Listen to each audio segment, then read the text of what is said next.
The morning sun filtered through the tall, polished windows of the municipal courthouse, casting long, geometric shadows across the oak benches of the gallery.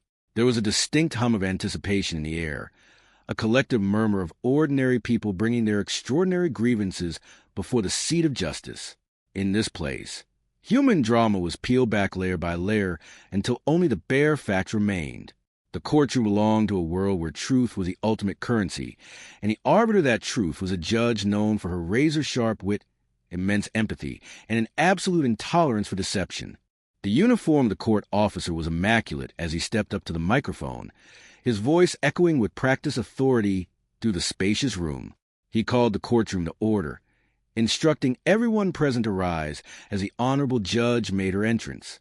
The heavy wooden door opened, and the judge walked in with a brisk, purposeful stride, her black robes billowing slightly behind her.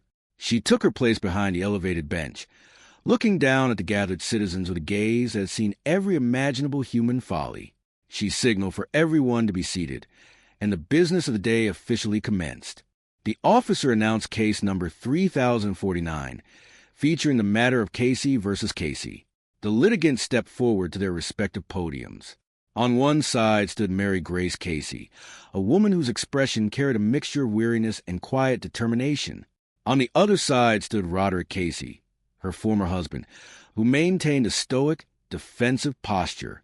They had once shared a life, a marriage initialized in the year 2000, but that bond had dissolved into the legal terminology of a divorce decree in the year 2014.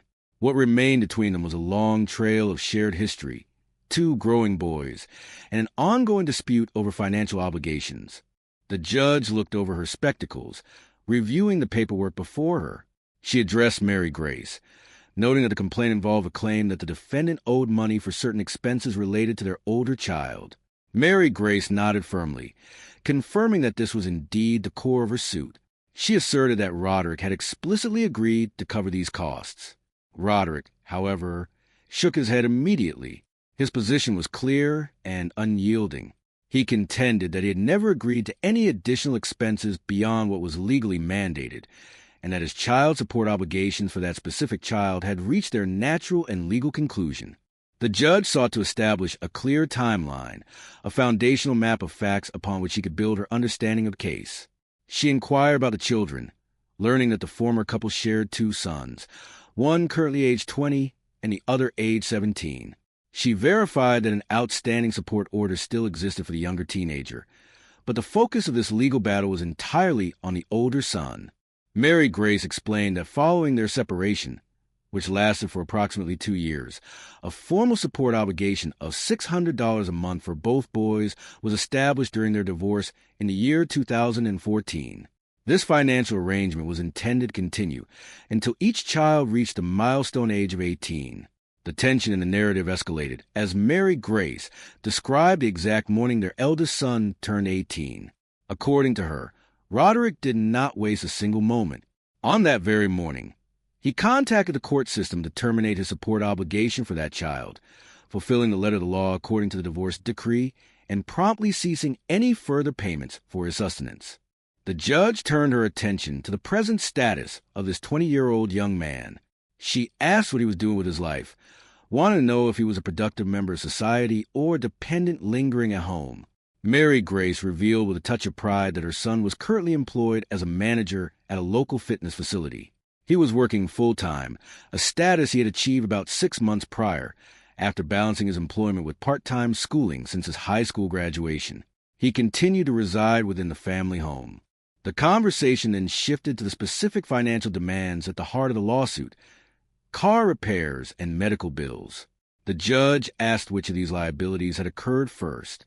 Mary Grace detailed that the automotive troubles arose first, with a repair bill dated March 17, 2023, followed closely by another automotive expense on May 16th of the same year. The medical burden, specifically the extraction of wisdom teeth, occurred on May 15, 2023. The judge calculated the dates rapidly.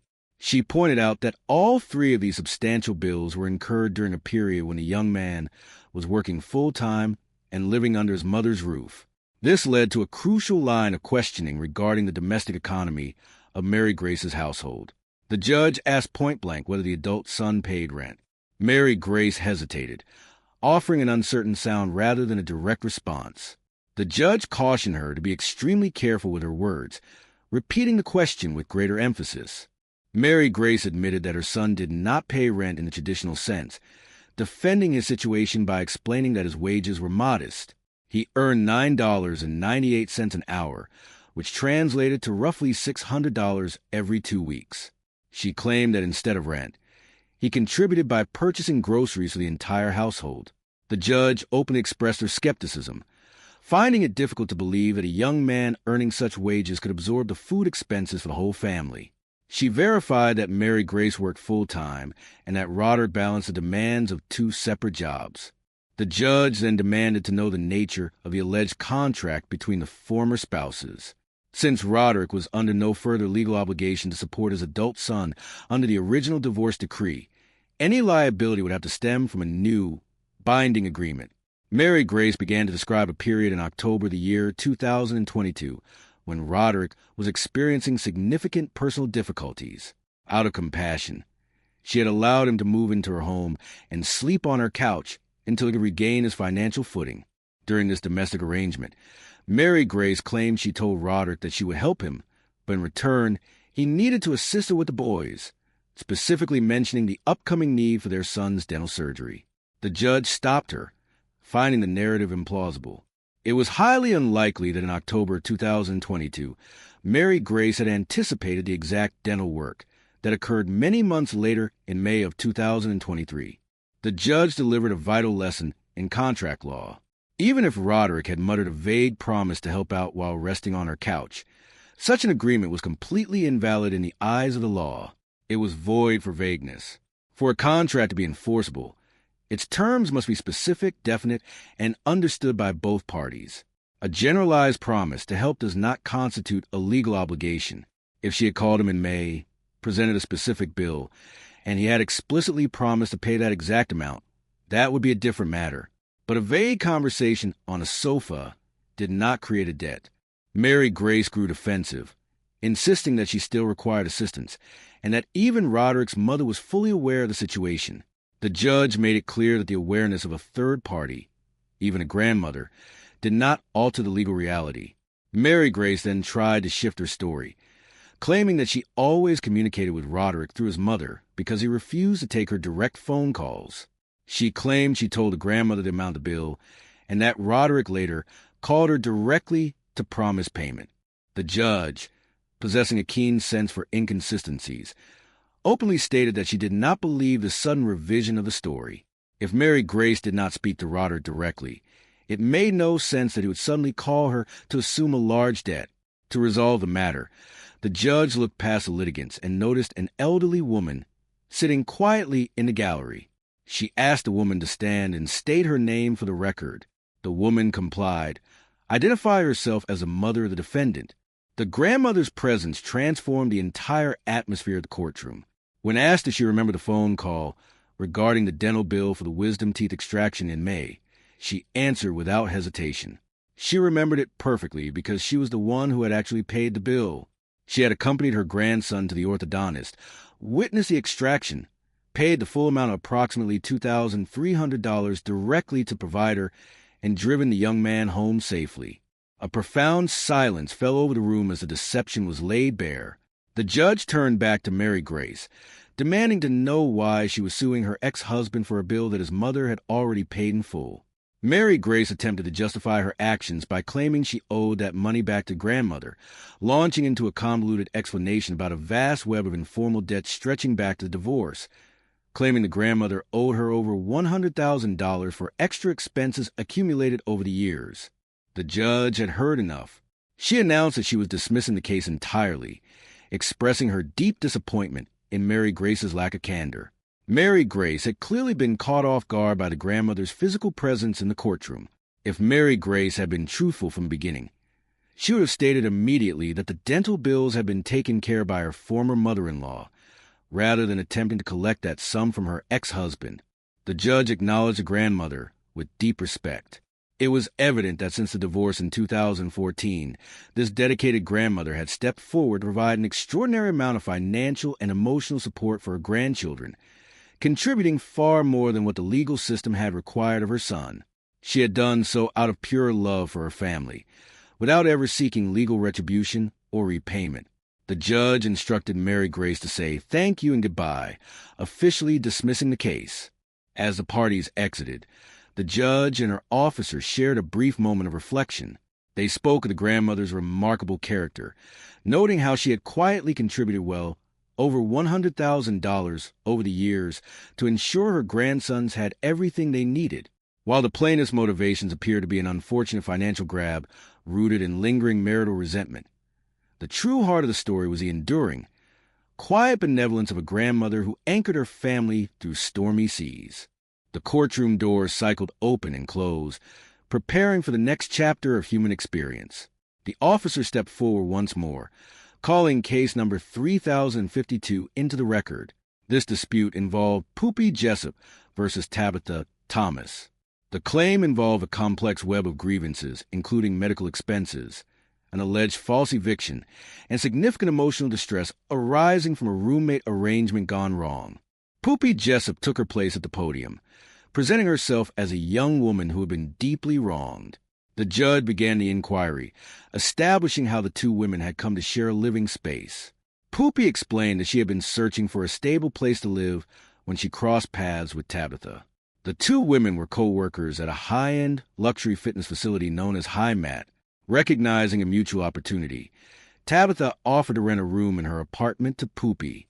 In the beginning of November in the year 2022, Poopy visited the apartment, inspected the room, and agreed to the arrangement. She officially moved into the space in November and paid her first full month of rent for December. When questioned by the judge regarding the existence of a written lease, Poopy admitted that no such document existed, claiming that Tabitha had told her not to worry about formal paperwork. The arrangement, however, was exceptionally short-lived. By December 31st, a mere 1 month after moving in, Poopy had completely vacated the premises. The brief duration of the tenancy stood in stark contrast to the massive $10,000 financial judgment Poopy was now seeking in court.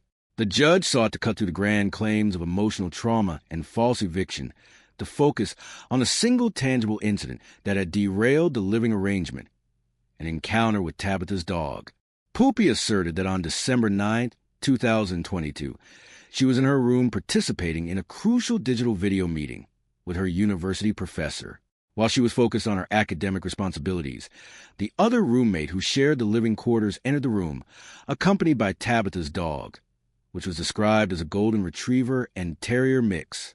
According to Poopy, the animal suddenly lunged at her, biting her arm and scratching her elbow and leg, leaving her bleeding and terrified as she struggled to escape the room. To support her claims of severe physical trauma, Poopy presented a scar on her arm and a collection of photographs. However, a critical gap in her narrative emerged when the judge examined the medical records. Although the incident allegedly took place on December 9th, Poopy did not seek medical attention at an urgent care facility until nearly a full week later. The judge questioned this delay, noting that a truly severe, heavily bleeding animal bite typically requires immediate emergency treatment. Poopy explained that she lacked medical insurance at the time and was profoundly intimidated by the potential cost of healthcare bills. She had hoped that Tabitha would step forward to offer financial assistance for her own animal's actions, but when that offer did not materialize, and as her anxiety regarding her physical well-being escalated, she finally sought professional care. The resulting medical invoice totaled a modest $80. The judge carefully scrutinized the photographic evidence provided by the plaintiff. The images displayed a leg with a distinct bruise and 3 minor, superficial scratch marks. The presentation did not align with the narrative of a vicious, blood-soaked animal attack. The judge then turned to Tabitha to receive the defense's perspective on the events of that December afternoon. Tabitha painted a vastly different picture of the household dynamics. She explained that by December 9th, Poopy had only been living in the apartment for approximately 13 days. The dog, being a naturally curious and friendly mix, simply wished to sniff the new resident whenever she entered a common area. Poopy, however, harbored a deep, unstated fear of dogs, a fact she had failed to mention before moving into the home. Whenever the animal approached her to investigate, Poopy would react with extreme physical aversion, shouting and pushing the dog away with force. On the day in question, when the dog entered the bedroom, he approached Poopy with the simple intent of sniffing her. Reacting with sudden panic, Poopy began to scream loudly and flail her limbs, thrusting the dog away. In the ensuing chaos of movement, the dog's nails made brief contact with her leg, creating the minor scratches visible in the photographs. Tabitha testified that she immediately intervened, pulling the animal away to secure him. She openly offered first aid to Poopy, asking repeatedly if she was injured or required a doctor's care. Poopy declined all offers of assistance, retreated to take a shower, dressed herself in an elegant outfit, and departed the apartment to attend a high-profile social gathering. The defense introduced a fascinating piece of contemporary evidence to challenge the claim of debilitating emotional distress. Tabitha revealed that later that identical evening, Poopy had attended the Grand Los Angeles Christmas Parade. She had posted vibrant images on her public social media profile, capturing herself interviewing prominent celebrities while wearing a stylish black dress and a striking red coat.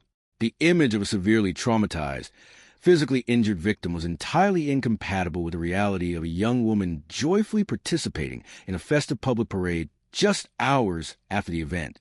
Poopy became visibly defensive as her social media presence was brought into the light of the courtroom. She attempted to launch into an elaborate explanation, claiming that the defense was attempting to use her professional public relations work against her, and asserting that the parade context was entirely separate from her domestic suffering. The judge, with her decades of experience in reading human behavior, recognized the situation for what it truly was. She looked at Poopy and directly stated that the entire claim was characterized by an immense amount of unnecessary drama and theatrical exaggeration. While it was clear that the dog had indeed made contact with Poopy's skin, resulting in minor scratches that justified the $80 urgent care visit, the demand for $10,000 for emotional distress and a false eviction was entirely baseless. The judge explained that a person cannot reasonably expect to maintain a harmonious tenancy in a household containing a domestic animal they are fundamentally terrified of. There was no forced or legal eviction.